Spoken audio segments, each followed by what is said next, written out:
thank, first of all, Speaker Jody Richards, who has been a great friend of mine and who was one of the leaders of Hillary's campaign, for being here, and Crit Llewellyn, Lieutenant Governor Dan Fajardo, thank you very much, your party chair, Jennifer Moore.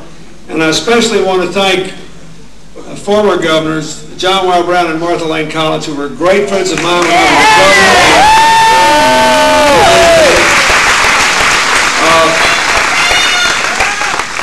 I want to thank your sheriff, Peanuts Gaines. He was saying to me tonight that he was complaining that when I had a cops program that he couldn't get any, and he asked for 3 and I gave him 7. If you want that again, let's turn this election around and get the Democrats back in.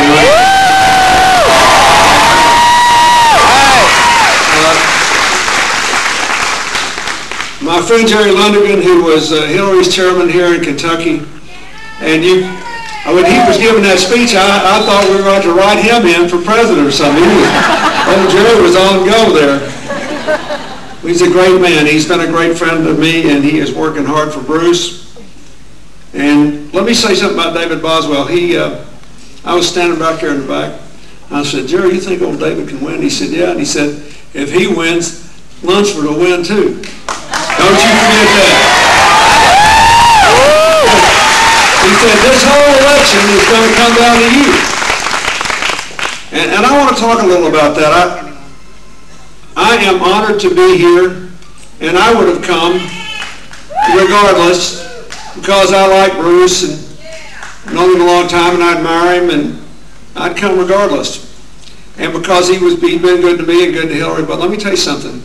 He'll be a good senator, and he can win this race. And if he wins this race, you can change not only Kentucky, you can change whether the national government works for the middle class all over this country. And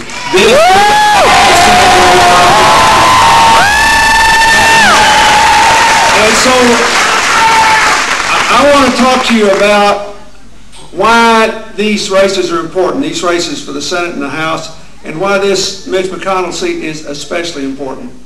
From the point of view of somebody who has been president and knows how Washington works.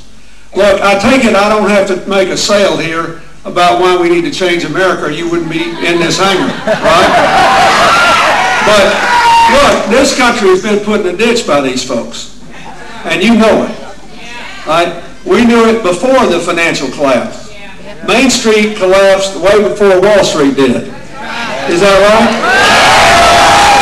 I mean, family income today after inflation is $2,000 more than it was the day I left office, after going up $7,500 when I was in office. We had 22.7 million new jobs. Now we're down to about 4 million new jobs in 8 years. You can't raise wages if there's no demand for work. The number of people without health insurance is exploding. 45% of working Americans had trouble paying their health care bills last year. Listen to this. Last week, I read in the newspaper, 1 in 8 cancer patients are no longer taking their medicine on time because they can't afford the copay for the medicine. 1 in 8. Half people in the world mad at us, right? And now it looked like all over America, because of the excesses on Wall Street, small business people were having their loans called and couldn't borrow money. People that never lost any money, people that never made any improvident loans, people that never made any unwise investments were sitting there having their loans called and couldn't borrow money. And then everybody got scared. There was one week, a couple of weeks ago, when the biggest increase in sales at Walmart, this is interesting, I called to find out. You want to know what's going on? The biggest increase in sales in Walmart were in home safes. Now you think about what that means. Not 1% of the people who shop at Walmart have more than $100,000 in a bank account. Don't you think that's right? Yes. So their bank accounts were completely insured, and yet they were so scared they thought they ought to take their money out of their bank and put it in the closet. Now, folks, when I was elected president, and thank you, Kentucky, you voted for me twice. When I was elected,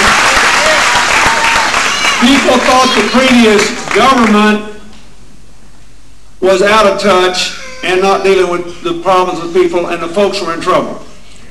And I looked like I had half good sense, and y'all kind of related to me because I was smart and so you gave me a chance to serve. But there was not, I think it's fair to say, there was not at that time an understanding that this is about more than personal failure. This is about different philosophies, different ideas, different parties, different policies. Now we know better. Why? Because President Bush got that example of the old saying that life's greatest curse can be answered prayers. He was the first person, the Republicans have been saying this stuff for 30 years, since the late 70s. He was the first president that ever had a Congress that would do whatever he wanted in the Senate led by Mitch McConnell. And for 6 of the 8 years, we got to see what would actually happen to America if they got to do what they had been talking about all this time. So now on Election Day, you're going to watch Barack Obama and Joe Biden and the Democrats preside over an earthquake.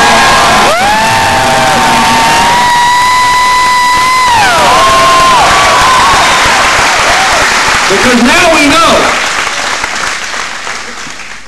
we know this is not just about some mistake President Bush might have made. Their whole attitude is wrong. You cannot run a country like this from the top down. This is a middle-class country. This is a middle-class country. You got to run this country from the ground up.